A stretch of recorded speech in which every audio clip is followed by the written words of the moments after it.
Hey, what's up? Welcome back to another video. If you're new here, my name is TAMARIALAKAYYE, and traditionally I do videos over my life and locks. Today I'm getting into a storytelling series. It's just basically gonna be some stories about me and my life. I figured the best way to just go ahead and get it done would be to start from the beginning. So I'm just gonna go ahead and make this my first video telling you guys about my parents and how it was for me as a child growing up. So if you would like to see this video, go ahead and keep on watching. We're just gonna go ahead and jump right into it. All right, so first things first, I was born in a really small town in Texas. My mom was raised there pretty much, and so was my dad. They lived there all of their life. My dad was a little bit older than my mom by at least, I wanna say 10 years, if not more. And what makes my parents a little bit interesting and probably different from a lot of people's parents is that they were both addicted to crack cocaine around and during the time that I was born. I'm not saying that my mom did crack while she was pregnant with me. To be honest, I really don't know. I don't think she did. I never seen her do drugs with my brother and sister when she was pregnant with them. And I don't feel like I have a lot of issues. I have issues, but I don't feel like I have those kind of issues. But I don't know. But nonetheless, both my mom and my dad struggled with crack addictions for a very long time. My dad actually struggled with a crack addiction through pretty much most of my life, and it wasn't until recently, like probably within the last 5 years or so, that he actually got cleaned up and dropped the crack and just, you know, picked up some other habits to cope with life, I guess you could say. So when I was growing up, I don't really remember my mom. Like, you know, when you see like somebody that's addicted to drugs and they are just out there, you can tell like they're soulless, they're lifeless. You can tell like something has a hold on them. Like, I never remember seeing my mom look like that or act like that when I was younger. I don't know if it's like memories that I might have suppressed, but to be honest, I really don't believe that I saw my mom in that state of mind. Either she just hit it very, very well, or she was just what some people would call a functioning crack addict. And those are the people who use crack and they still go out and they work a regular job. They still do what they can to take care of their household. It's just that they have that really bad addiction that kind of controls them in certain ways.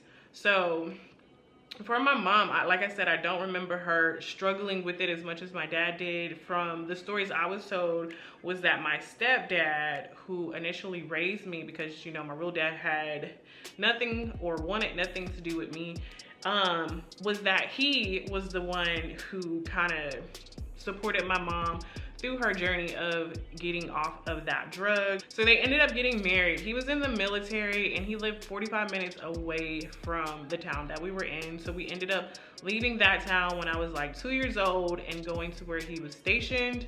So I ended up being raised in that town. Like, we stayed there, we never left. We stayed in the same house even for a very, very long time. He's actually still in that house as of today. We moved into that house when I want to say I was starting kindergarten, because I remember starting kindergarten in that neighborhood. I remember the school and everything. So I was probably like 5 or 6 because my birthday's late in the year, so I might have had to start school late. But I was at least 5 or 6 when we moved into that neighborhood, and he's still there. Like, he's still in the neighborhood, same house, everything, same landlord, same everything. My mom was a CNA. She worked in a nursing home. Some of my fondest memories of my mom, or some pictures that I really remember of my mom, is her being in her CNA suit. Like, it was all white, and then she had like a little name tag that said Karen and it said CNA. My mom is deceased now, so I'll get to that in probably another story time. But I just remember her, like, and she had like, you know, that mushroom hairstyle with the bang, and it just went all, it was like a mushroom bowl type hairstyle, and she was just grinning from ear to ear. It was just like a smile on her face that was just like, you know, it was almost like one of those, you made it. And I remember my mom and dad being pretty, or stepdad, being pretty happy in the beginning of their marriage. And I feel like that's kind of like probably, now I'm not gonna say that's how most of them are, because mines were not good in the beginning, but let me not get sidetracked. I feel like for the most part, my parents, they had a pretty healthy relationship in the beginning of their marriage, at least when they only had one kid, which was me, because I do have an older brother, but he stayed with my real dad and my grandma. So he would like come down for the summers, and then he would go back, and then he would get mad at his dad and his grandma and want to come back. But he was just back and forth in and out of the house. And it wasn't until my mom had my youngest brother to where I was in a household with, you know, multiple kids full time. And to be completely honest, before my younger brother came, he's like 4 years younger than me. Before he came, like, I was completely spoiled. And I feel like I was even spoiled up until the time my mom had my sister. And so I just remember us living in this 2-bedroom apartment, like how the house was split up. My mom's room was like on one side of the apartment, and then there was like the living room, kitchen, and everything in the middle, and then my room was on the other side of the apartment. So eventually we stayed in that apartment for a while until my brother and sister, my younger brother and sister, was born, and then that's when we moved to the house to where I pretty much like grew up on that street or whatever. Now around the time that we moved to this house, like I said, I was around 5. This is where some conflicts within the household start happening between my mom and my dad. Even though my mom was a recovering crack addict, she still had like other addictions, like, you know, smoking, drinking, you know, taking pills here and there. And who knows, like, she might have circled around back on the block to do what she needed to do in order to fulfill all of her needs and addictions. Like I said, I don't really remember that too much. I just remember that when we moved to that house, I don't know, something just happened between my mom and my dad to where they were just always arguing all the time. And as a kid, like, I feel like that really affected me, because like I'm in this household and it's just really toxic. I feel like as a child, my mom neglected some of the things that you can't really buy in order to take care of a child. You just have to put that energy into the child, such as loving or being loving, being nurturing, being encouraging, being affectionate. That was one of the things, being affectionate. Like my mom, she did, you know, the basics, but I feel like I grew up in such a household to where like I was really literally scared to like speak my mind a lot of the times because of the way that my mom raised me. She did not care about my opinion. She did not want to hear my opinion. Anything that I had to say was considered slick or smart or talking back. So I grew up in a household to where I just really didn't communicate.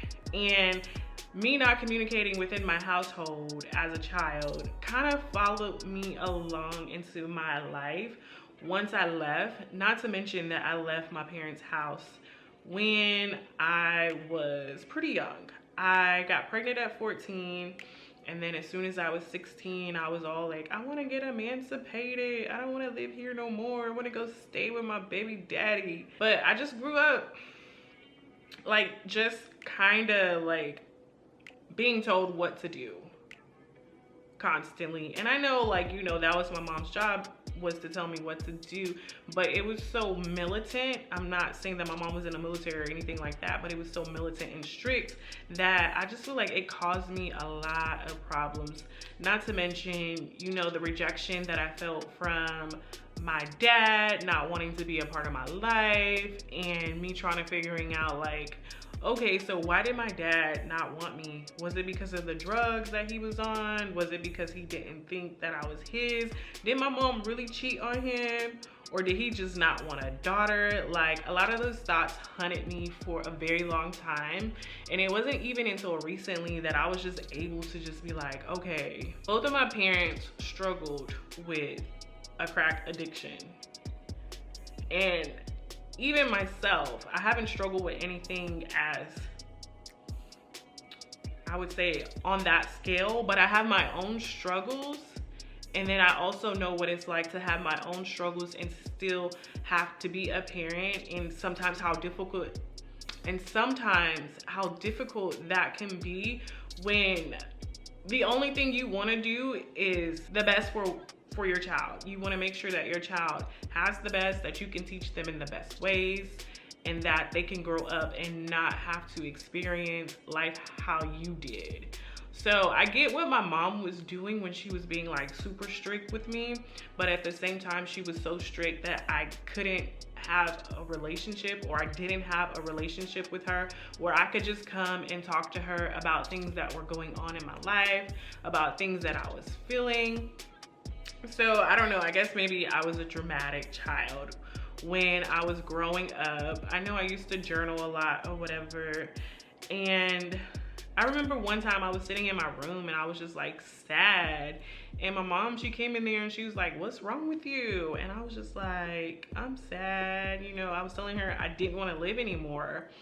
And it was just like around a time that me and her was just really at it. Like, we were always just really at it. Like, I don't know what I did to my mom to make her come at me the way she came at me a lot of the times, but it was almost like I wasn't her daughter. Like, I was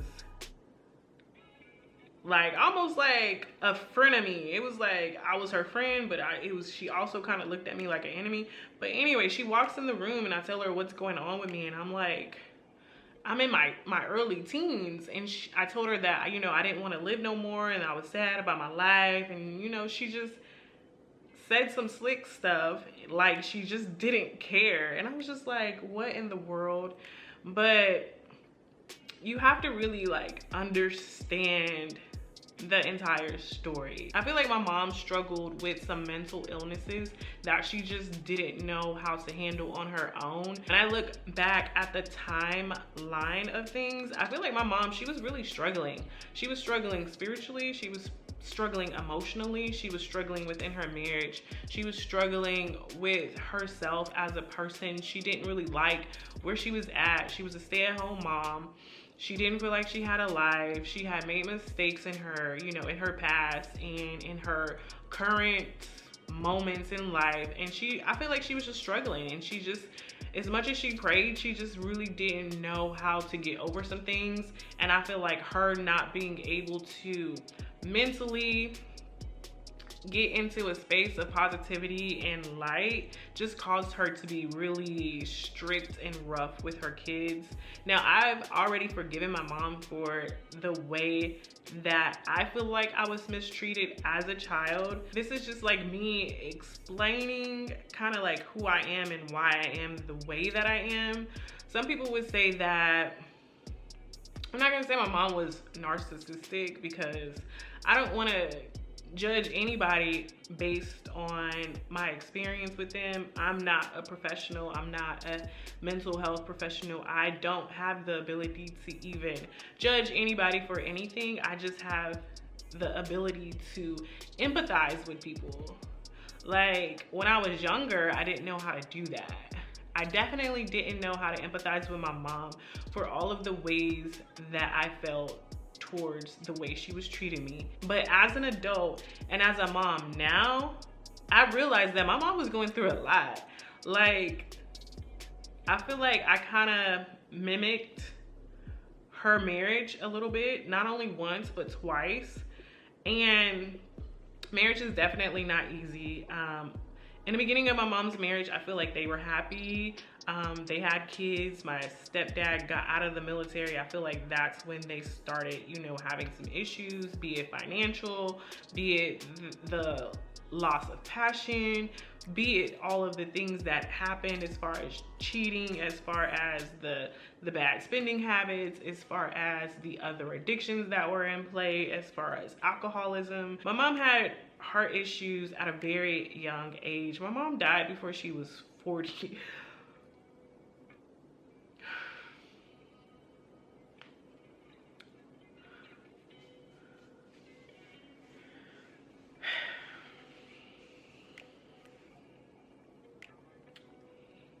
My mom,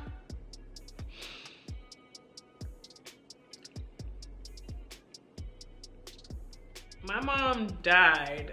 Let me do the math so that I can make sure. I know she died either, it was either early 40s or mid 40s. I'm not really good with keeping up with the dates and things like that. In fact, I feel like a lot of times I try to forget them. But I remember my mom having heart problems. She had congested heart failure. She had high blood pressure. She had diabetes. She had, I believe that was pretty much it. So after she had kids, I just remember my mom always carrying a lot of weight on her, especially in her midsection. Like, she always looked like she was pregnant. And I feel like one of the reasons that I am sometimes really passionate about my health is because I don't want that same thing to happen to me, to where my health is out of control and I'm just, you know, doing all kind of crazy stuff and I'm not taking care of myself. And then, you know, I expire before it's my time. So just like I'm sitting here and I'm like, oh, I had these kind of, you know, troubles with my childhood and I'm able to forgive my mom now. Like, I feel like my mom, she also struggled with a lot of things from her own childhood that she didn't know how to deal with as an adult. Because like, when I think about back then, there wasn't like a lot of resources and a lot of knowledge on a lot of the material and spirituality stuff that we have access now. We just had the traditional teachings of Christianity, which my mom was a Christian, but we all know that some of those teachings aren't the way that they were intended to be really taught and understood. So based on the teachings that my mom would get from Christianity, she was basically probably the scum of the earth according to religion, because of all the things that she had been through, all the things that she had did. So all of the things that she was doing on top of that. So she probably just couldn't find any comfort. She couldn't find any comfort from God. She couldn't find any comfort from her husband because they were always arguing and fighting. She couldn't find any comfort from her family. Her mom and dad were already deceased. She just couldn't find that comfort that I feel like a lot of us are able to find within our spiritual journey nowadays, because of all of the knowledge that we have about who we really are and what we're intended to do and what we're intended to be while we're here on this earth. I feel like she missed that. I feel like at the same time she missed it, but before she died, she dropped me like some gems. It was weird. Like, I didn't know what was going on like months before she died. Like, it was really, really crazy. It's gonna have to be another story time. But she kind of showed me what life could be without really like telling me how to do it. Like, she showed me, but she didn't really tell me how to do it. I had to kind of figure that out on my own. I know a lot of my sadness when I think about my mom and her stay here within this planet, within this realm, is I feel like, I'm like, what was her purpose? Like, she literally came and she freaking struggled the majority of her life, and I'm like, why did she struggle like that? Like, I can remember my mom asking me as a little kid if I thought she should leave my stepdad because she wasn't happy with him. And me as a child, I kind of looked at it like, mommy, you're not working and he's paying all the bills. Like, what are we gonna do? Like, I already had that mentality. Like, I don't know if it was instilled in me because that's what I've seen him do as a stepdad for so long. And I saw my mom not work after she got, you know, her health complications, because she was a CNA for a little while and then she had her heart problems, and then she was on Social Security and then disability, and then she was just like, you know, a stay-at-home wife, stay-at-home mom. So, you know, I kind of picked up on that. And, you know, for the most part, my mom was a pretty decent wife. I would say that I picked up on a lot of traits from her, as far as, you know, taking care of your house, taking care of your man, make sure he eat, make sure you cook, you know, get yourself done up every now and then. Now, I will say that my mom was a bit more no, I'm not even gonna say a bit more. She was way more dominant and controlling than I am. And I feel like I saw that character trait in my mom and I didn't like it. So I never really carried that over into my relationships. But I feel like that's what it was missing, because a lot of times men just want you to boss them around, be controlling, tell them what to do, how to do it, and to do it well. And I was just like, I don't know, my mom, she took that part to the extreme. Like, she had my stepdaddy in check. Like, and I just was like, I don't want to control nobody like that. Like, if you can't do it because you just really want to do it, then maybe, like, we not gonna work. You know what I'm saying? Like, I'm not trying to sit here and control you, and I don't want you to control me, at least not in a way to where I feel like it's just a power authority kind of thing, and not just like us just meshing together and working well together in a controlled like situation. So I was just like, okay, cooking, cleaning, yeah, that's easy, can do that. But that dominating the scene thing, I feel like that is something that I lacked in both of my marriages. It just wasn't me. Wasn't me. So my mom, she taught me a lot or whatever growing up, and I really appreciate her a lot more now, which is sad because she's not here. Like, I appreciate her more now than I did when she was actually alive. So if your mom is still here and she's doing things to get on your nerves and you just don't understand her and you just can't get along with her, 9 out of 10 times, just like how you're struggling, she's struggling too. Like, I put my mom on a pedestal basically, to where I was like, she should know better, she should do no wrong, she should be so perfect in how she treats me because I'm her child. I shouldn't have to feel neglected, I shouldn't have to feel abandoned. But long and behold, my mom thought she was doing everything that she could. She put me into a household where there was, you know, a man and a woman. She felt like she was doing, you know, probably right by being married, staying married, not getting a divorce, even though she wanted to get a divorce. Providing me with, I don't remember any time in my life to where it was like, oh, I was hungry, or oh, the lights was out. Like, when I say I struggled, it was basically because of that communication barrier that me and my mom had. And it was just like me not ever being able to open up to her and express myself to her in any way, because I was like scared. Like, if I said the wrong thing, I was gonna get my ass beat. So it was just best for me to keep quiet. And so since I learned that keep quiet in the household, I just kind of carried it with me and throughout my life for a very long time. And I feel like that's another thing that really affected my marriages, is the keep quiet part, is the, like, okay, yeah, I don't have to boss you around, but at the same time, I didn't really express openly a lot of my boundaries, a lot of the things that I was feeling, a lot of the things that I didn't like.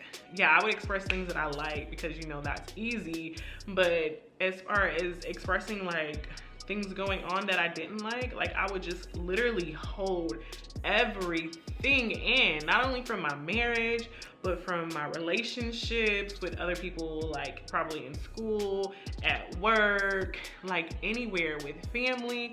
I would just hold it in, and I just got to the point where it's like, Tamaria, you can't keep doing this, because even though, you know, conflict is not something that you're looking for, you have to at least be able to set these boundaries and let people know what you're thinking and what you're feeling. Because if not, you're just gonna have all this turmoil building up inside you, and that stuff is toxic. Like, it's very, very toxic just to have all that baggage just sitting on your soul, just so heavy and so draining to you as a person, as a spiritual being. Like, so it took me a long time to get to the point to where it's like, you know what, this is not working, so I need to do something different. And basically, when I was growing up, You know, I felt like I had it rough then, but when I look at it now, I just really realized that my mom, she was doing the best that she could. She was doing the best that she could with what she had, which to me wasn't much, but to her, it was probably her everything. And I just had to learn to forgive her and just know that she's a human. She's a human. And granted, I may have wanted more hugs. Maybe I would have wanted to hear my mom tell me that she loves me more, or to just spend more time and show up at my games and stuff for school. But that didn't happen. So basically what it's taught me is to try to be that person, at least for my daughter. Or not just my daughter, but all of my kids in general. It's just to kind of show up in them areas where I wish my mom would have shown up a little bit more. But even if I do that, I'm still not even going to be the perfect parent myself. So it's been a long spiritual journey. My mom, as a punishment, would make me go and read the Bible. She'd be like, I could do some random thing. Like, I can't even remember like what kind of thing I would have done in order for her to make me go and read a verse of the Bible. And sometimes it wasn't even like for a punishment. It was just like, you don't need to be watching TV, go read the Bible. But the thing about that is like, when I was going to church, the preacher was only preaching that you're a sinner, you're a sinner, you're a sinner, you're a sinner, you're a sinner, you're a sinner. So apart from how I felt from my mom, and then I had this religion that was supposed to save me, which only kind of made me dislike myself, because it was like everything that I do is a sin. Everything that I say is a sin. Everything that I look at is a sin. Everything that I feel is a sin.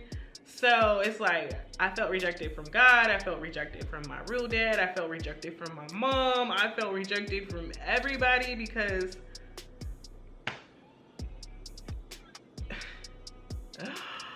that's just how my life, it felt. Like, it was just like full of rejection. And it's like, I've had to learn how to forgive and learn from this situation many times, because I used to have this mentality of like, why did this happen to me? Why did I have to struggle like this? I deserve so much more, and I do deserve so much more, but it was always like that, why me? And then it's not until you get, or it wasn't until I got into an older age, it was like, granted, a lot of things did happen to me that is pretty messed up. Like, not even going into depth in this story time, but just like in general, a lot of things that happened to me is pretty fucked up. But I feel like that's what makes me a lot more relatable to people. It's just that I have this huge testimony of all these things that I've been through, just like anybody else. And so that's why I feel like I need to share it. And when I look at myself and my character, like, I'm that kind of female to where, like, I don't really like to sit down and gossip about nobody. Like, I don't like to, I might talk about somebody, but not in a sense to where it's like, oh, I'm trying to put her down. I'm trying to judge her on, or him, on how they're living their life or anything like that. Like, that's just never been something that I've really been comfortable with, being that I was already reserved in sharing my feelings anyway. It's just not been something that I've been comfortable with. And not only because of my reserved sense of feelings, just me, once again, being able to empathize with people at such a young age and kind of see through, you know, the gossip. And I'm like, okay, so yeah, they might be doing this and it might be crazy to you, but you just never really know what this person is going through and why they're making this choice or this decision. Like, I feel like I had been, you know how they say, oh, you know how to love because you've never been loved kind of thing? Or it's like that kind of scenario. Like, you give because you never had anything. It's like that. So I empathize with people like on a level to where it's sometimes it's even detrimental to me. Like, I feel like sometimes I sympathize with people that I'm in relationships with a little bit too much, to where it just takes a toll on me and my growth as a person. And so God has taken me through some things, but I feel like it's all a part of the testimony, and it's all a part of the journey. It's all a part of me just coming to that understanding that this life, like, sometimes like people will be like, oh, you create this life from the moment that you're born, you choose your destiny. And I'm like, hold up, wait a minute. Why would I choose to be born by parents of crack addictions? Like, why would I choose them as vessels? I was born in November, so my parents, they was probably getting it in around, they were getting it in February. I was probably conceived on Valentine's Day. Like, that's just how close it was. So I'm like a little love child. Like a little love child that my two struggling parents created. So I'll be having to find like the good things about some of the things that I've been through. But for the most part, I feel like it's all just gonna be great testimony, because what I will not do from this point into my life is to create anything that is beneath excellent, beneath success. Like, the only thing that I'm creating within my life, like, if I chose that in the past, all of that pain, all of that hurt, all of that sadness, all of that resentment, all of that, but if I chose that in the past, like, I'm very careful with what I'm choosing as of today, as of tomorrow, and as of the rest of my life, because I don't want to experience those types of things in my life anymore. I don't want those experiences for my children. So I'm very mindful, and I try to do things with intentions when it comes to me making choices that I feel like are going to be best for me, for my kids, for my overall journey within this life. If it means I gotta cut people off, then I'm sorry, you gotta go. If you don't add to my energy and you only take away from my energy, and I feel depleted after being around you, then I love you, but I gotta send you love from a distance. Like, I can't be around you 24/7 if you're not like giving me what I need. And I feel like that's a good thing, but at the same time, I feel like it's a bad thing, because if I'm not getting out there and actually trying to meet and connect with people that do have good vibes, and I'm just like stuck in a house by myself, like, I do want to connect with people that have good vibes, but at the same time, I have to let go of that fear that everybody that I come across is going to be some draining energy sucker from me, and know that there are still, you know, a lot of good people out here in the world that I can connect with on a higher level and still keep myself energized as a person.